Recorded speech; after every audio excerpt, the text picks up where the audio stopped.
আসসালামু আলাইকুম, সবাই কেমন আছেন? আশা করি ভালো আছেন।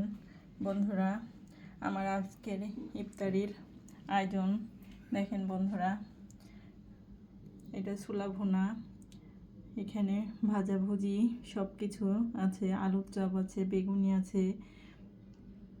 আজকে প্রথম, তাই আমি আজকে অনেক কিছুই শেয়ার করেছি। এত ভাজাভুজি তেলের জিনিস আসলে খাওয়া ঠিক না, তারপর এগুলো ঘরে বানিয়েছি।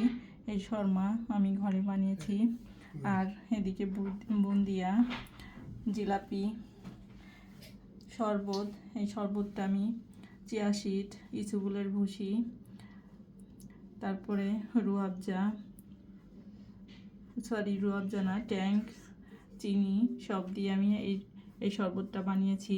আর এদিকে আমি লাচ্ছি করেছি ঘরে। এই লাচ্ছিটাও অনেক মজা হয়।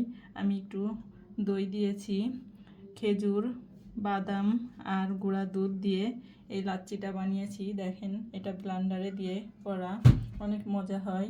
আর এদিকে আমি কাঁচা ছোলা করেছি, অনেক মজার। তো ভালো থাকবেন বন্ধুরা, আল্লাহ হাফেজ।